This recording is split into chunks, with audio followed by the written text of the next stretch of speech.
Assalamualaikum, selamat pagi solih-solihah. Bagaimana kabarnya hari ini? Alhamdulillah, semoga dalam keadaan baik dan selalu dalam lindungannya. Nah, sebelum belajar, Ustazah ingatkan dulu tentang adab belajar. Yang pertama, niat lillahi ta'ala. Yang kedua, selalu berdoa. Yang ketiga, menyimak guru, duduk dengan tenang dan sopan, serta bersungguh-sungguh saat belajar. Yang keempat, selalu dalam keadaan suci. Dan yang kelima, silakan mencatat ilmu yang sudah diberikan. Sebelum kita memulai belajar hari ini, kita berdoa dulu, doa sebelum belajar. Doa sebelum belajar.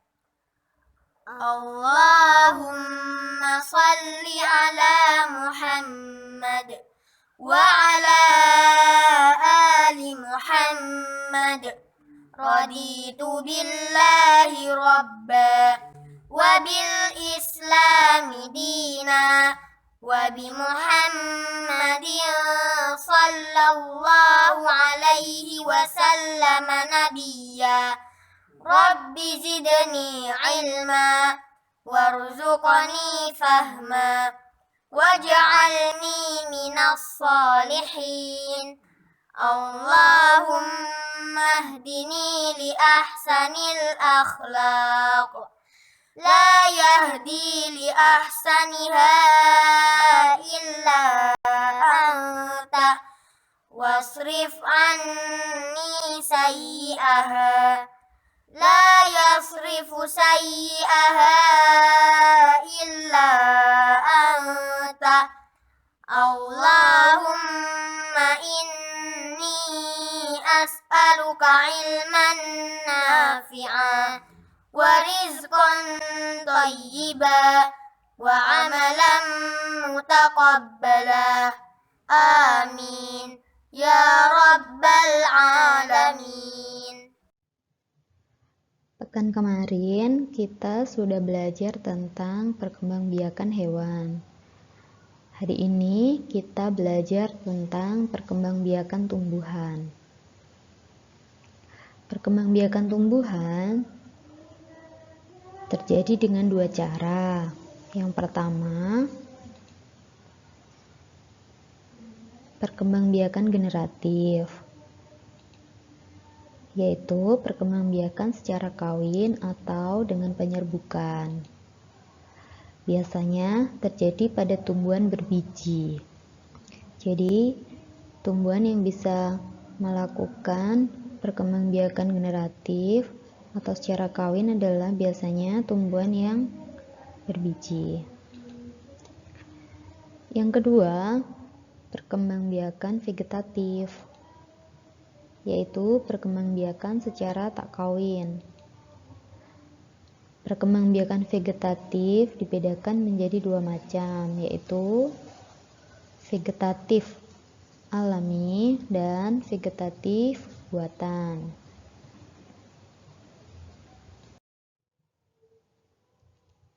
Hari ini kita akan belajar perkembangbiakan tumbuhan secara generatif.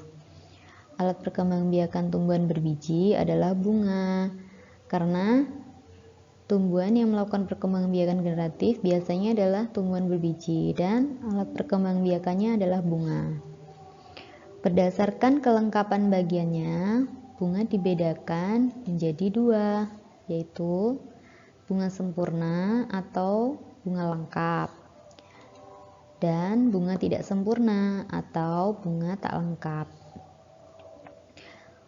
Untuk bunga sempurna, contohnya mawar, sepatu, alamanda, bougainville, dan matahari.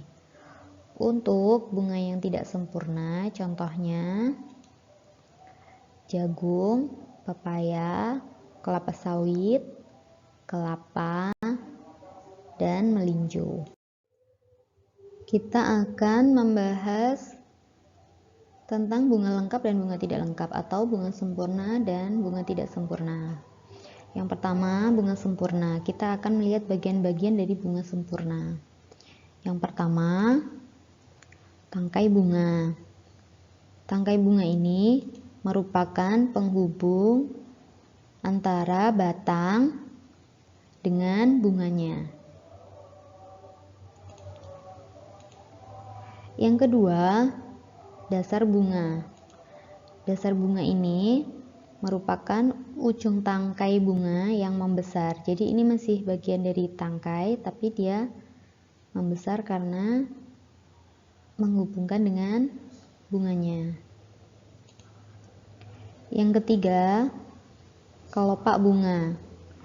Kelopak bunga ini merupakan bagian dasar bunga yang menyelimuti bunga saat bunga kuncup. Jadi biasanya kalau bunga kuncup ini yang menyelimuti atau menutup bunga tersebut saat kuncup.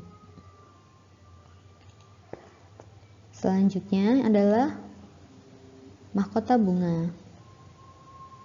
Mahkota bunga ini bagian yang paling indah. Jadi kayak ciri-ciri bunga itu yang menandakan bahwa jenis bunga itu biasanya dari mahkota bunganya. Bentuk dan warna mahkota bunga berbeda-beda pada tiap jenis bunga. Nah, ini seperti perhiasannya dari bunga itu, karena yang membuat indah dari bunga tersebut. Kemudian selanjutnya adalah kepala sari dan benang sari. Ini adalah bagian dari alat kelamin jantan pada bunga. Jadi yang ini kepala sari dan di sini benang sarinya ini termasuk, ini adalah tangkainya yang bawah ini yang panjang. Nah, ini adalah alat kelamin jantan pada bunga. Selanjutnya, kepala putik dan tangkai putik. Ini adalah bagian dari putik. Putik adalah alat kelamin betina dari bunga. Jadi yang paling atas adalah kepala putik, kemudian ini adalah tangkai putik, dan ini akan menghubungkan dengan bakal biji. Jadi putik ini di dasarnya adalah, di dalam ini ada bakal biji. Setelah ini nanti akan Ustazah jelaskan bagaimana proses terjadinya biji, proses penyerbukan.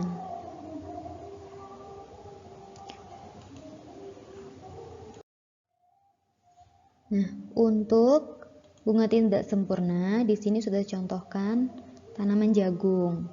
Bunga yang tidak sempurna itu bunga yang tidak memiliki benang sari atau putik dalam satu bunga.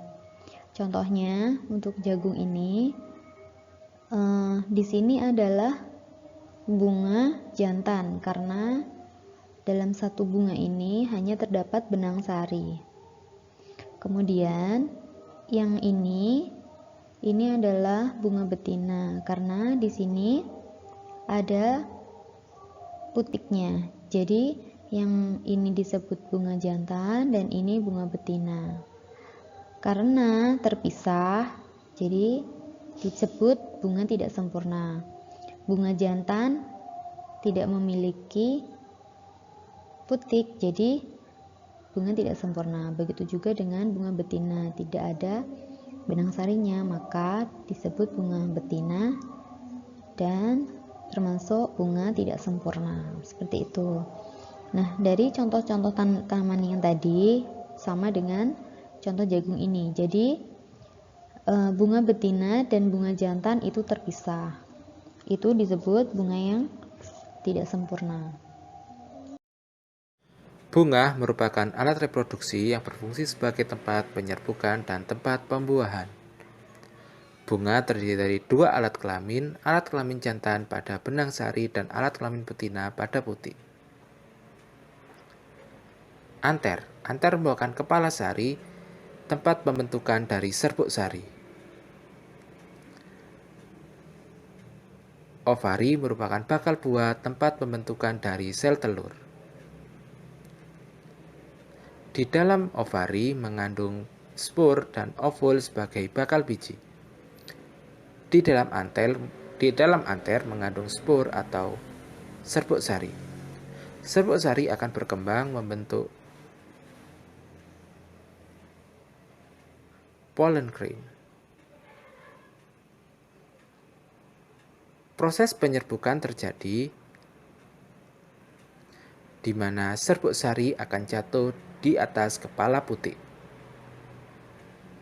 Setelah proses penyerbukan dilanjutkan dengan proses pembuahan yang terjadi pada bakal biji atau ovul.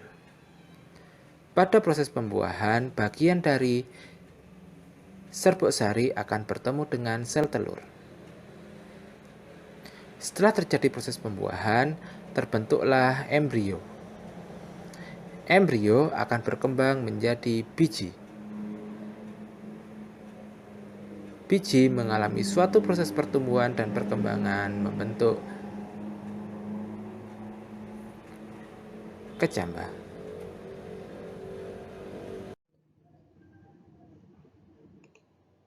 Setelah dijelaskan proses penyerbukan yang dimulai dari pertemuan serbuk sari dengan putik hingga membentuk biji dan tumbuh menjadi kecambah serta berkembang menjadi tanaman baru, sekarang kita bahas tentang beberapa cara penyerbukan.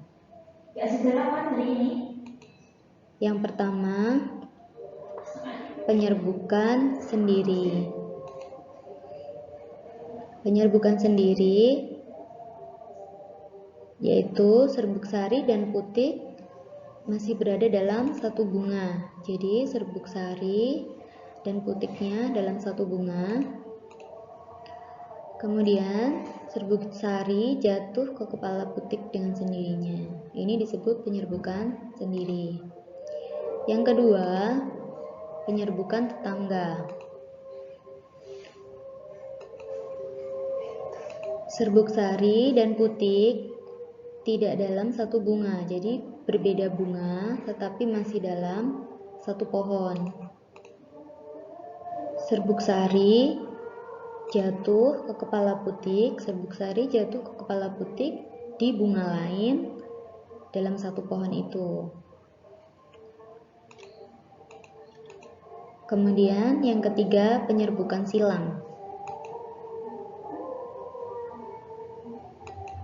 Penyerbukan silang itu terjadi saat serbuk sari dan putiknya tidak dalam satu bunga dan berbeda pohon, jadi tidak dalam satu pohon bunganya.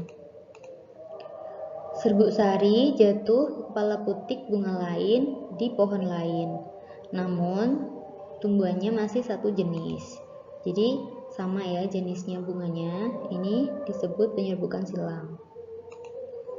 Yang keempat, penyerbukan bastar. Penyerbukan bastar terjadi saat serbuk sari jatuh ke kepala putik bunga lain yang sejenis. Jadi serbuk sari ini jatuh ke putik bunga lain di pohon yang berbeda, namun masih sejenis. Bunganya sejenis tapi beda varietasnya. Contohnya, penyerbukan mawar merah dengan mawar putih. Jadi, mawar merah dan mawar putih ini masih sejenis bunga mawar, tetapi varietasnya beda, yaitu di merah dan putih. Itu disebut penyerbukan bastar. Wow, gak mau mengulangi yang ini. Suara Ustazah Bano. Penyerbukan dapat terjadi melalui beberapa perantara. Di antaranya, yang pertama, penyerbukan oleh angin.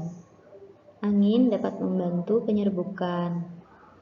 Serbuk sari yang diterbangkan oleh angin dapat hinggap pada putik bunga lain. Ciri-ciri bunga yang penyerbukannya dibantu angin, contohnya serbuk sarinya banyak, kecil, dan ringan. Bentuk tangkai sari panjang, bentuk mekatnya kecil, dan kepala putik terentang keluar dari bunga.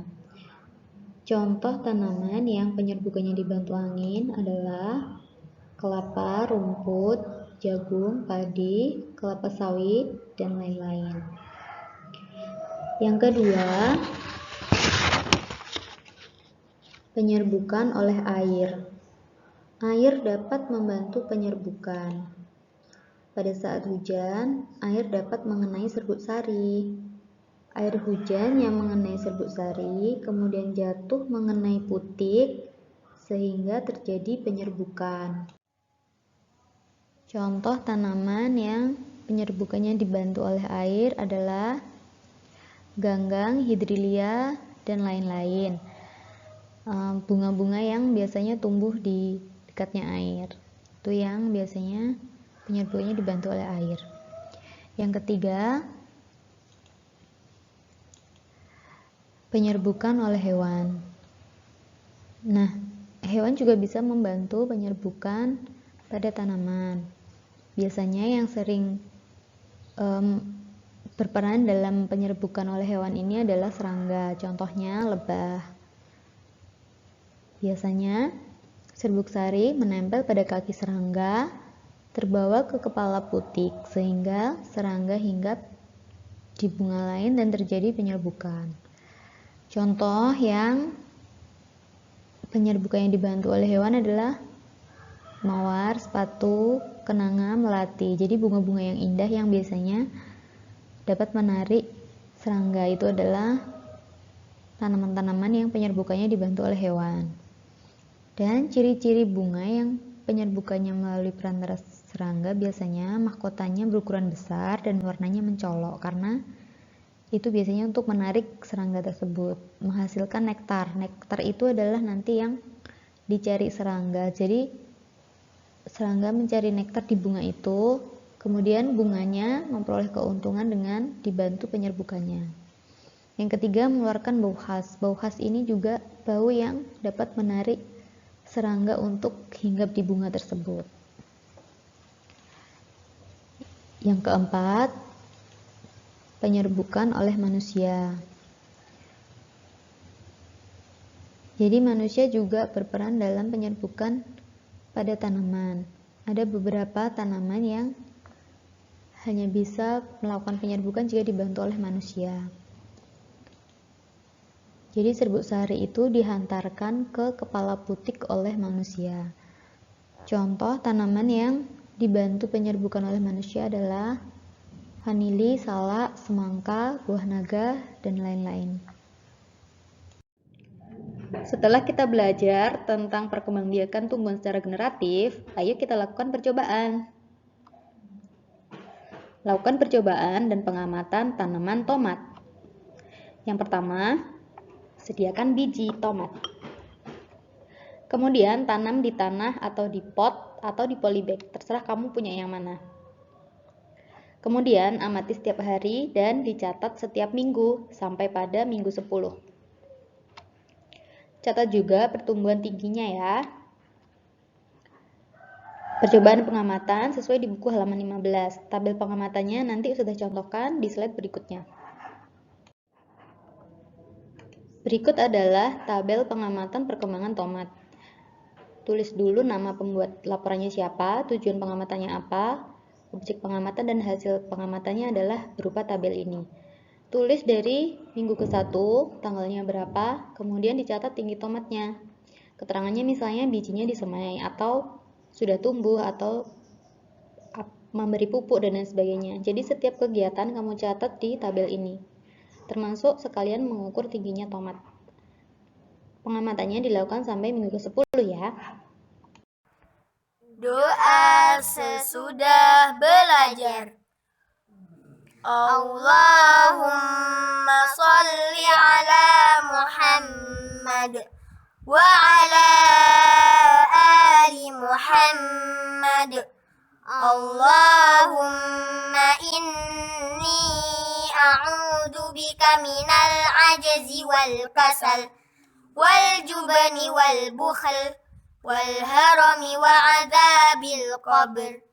Allahumma ati nafsi taqwaha wa zakkiha anta khairu man zakkaha anta waliyuha wa maulaha Allahumma inni a'udzu bika min ilmin la yanfa' wa min qalbin la yakhsha' wa min nafsin la tashba' wa min da'watin la yustajabu laha Allahumma faqqihna fid din Subhanaka Allahumma wa bihamdika asyhadu an la ilaha illa anta astaghfiruka wa atubu ilaik. Sekian pembelajaran hari ini. Jika ada yang kurang jelas, jangan lupa untuk bertanya. Saya akhiri, wassalamualaikum warahmatullahi wabarakatuh. Jangan lupa untuk merajaah, belajar, dan bantu orang tua. Terima kasih.